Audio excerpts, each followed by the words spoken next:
ನಮಸ್ಕಾರ ಸ್ನೇಹಿತರೆ, ಈ 2ನೇ ಸಂಚಿಕೆಗೆ ಸ್ವಾಗತ. ನೀವು ಕೇಳಿಸ್ಕೊತಾ ಇರೋದು ಹೃದಯಕ್ಕೆ ಒಂದು ಮಾತು. ಇಂದು ನಿಮ್ಮ ಜೀವನ ಸ್ವಲ್ಪ ಅಸ್ತವ್ಯಸ್ತವಾಗಿದೆಯೇ?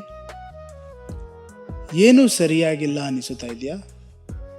ಹಾಗಾದರೆ ಈ ವಾಕ್ಯ ನಿಮಗಾಗಿ. ಆದಿಕಾಂಡ 1ನೇ ಅಧ್ಯಾಯ 2ನೇ ವಚನ. ಭೂಮಿಯು ಕ್ರಮವಿಲ್ಲದೆಯೂ ಬರಿದಾಗಿಯೂ ಇತ್ತು, ಆದಿಸಾಗರದ ಮೇಲೆ ಕತ್ತಲಿತ್ತು, ದೇವರ ಆತ್ಮವು ಜಲಸಮೂಹಗಳ ಮೇಲೆ ಚಲಿಸುತ್ತಿತ್ತು.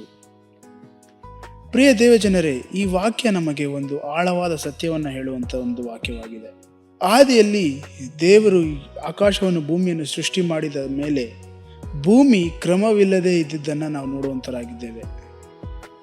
ಅಂದರೆ ಯಾವುದೇ ವ್ಯವಸ್ಥೆ ಇರಲಿಲ್ಲ.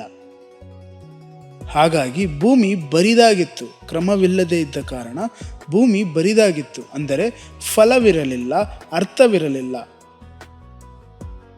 ಅಷ್ಟು ಮಾತ್ರವಲ್ಲದೆ ಭೂಮಿಯ ಸುತ್ತಲೂ ಕತ್ತಲೆ ಇತ್ತು. ಅಂದರೆ ದಿಕ್ಕೆ ಕಾಣದೇ ಇದ್ದಂಥ ಒಂದು ಸ್ಥಿತಿಯಲ್ಲಿತ್ತು.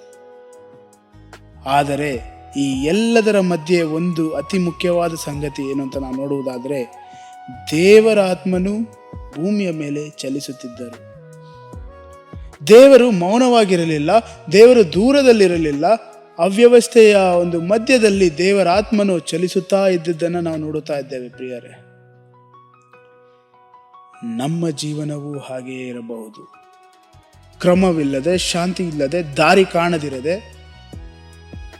ನೆನಪಿಟ್ಟುಕೊಳ್ಳಬೇಕಾಗಿರುವಂಥ ಒಂದು ಸಂಗತಿ ಪ್ರಿಯ ದೇವಜನರೇ, ದೇವರ ಆತ್ಮನು ಇನ್ನೂ ನಮ್ಮ ಜೀವಿತದಲ್ಲಿ, ನಮ್ಮ ಜೀವನದ ಮೇಲೆ ಚಲಿಸುತ್ತಾ ಇದ್ದಾರೆ.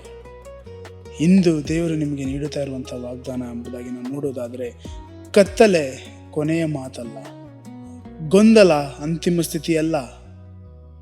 ದೇವರ ಆತ್ಮನು ಚಲಿಸುವ ಸ್ಥಳದಲ್ಲಿ ಹೊಸ ಕ್ರಮ ಬರುತ್ತದೆ, ಹೊಸ ಉಸಿರು ಬರುತ್ತದೆ, ಹೊಸ ಜೀವನ ಆರಂಭವಾಗುತ್ತದೆ. ನಮ್ಮ ಬರಿದಾದ ಜೀವನವನ್ನು ದೇವರು ಫಲ ಕೊಡುವಂಥ ಜೀವನವಾಗಿ ಮಾರ್ಪಾಟು ಮಾಡಲು ಶಕ್ತಿ ಉಳ್ಳ ದೇವರಾಗಿದ್ದಾರೆ. ಇಂದು ನಾವು ಮಾಡಬೇಕಾಗಿರುವಂಥ ಒಂದು ವಿಷಯ, ನಮ್ಮ ಗೊಂದಲಗಳನ್ನು, ಅವ್ಯವಸ್ಥೆಯ ಒಂದು ಜೀವನವನ್ನು ದೇವರಿಗೆ ಒಪ್ಪಿಸಿಕೊಡುವಂಥದ್ದು.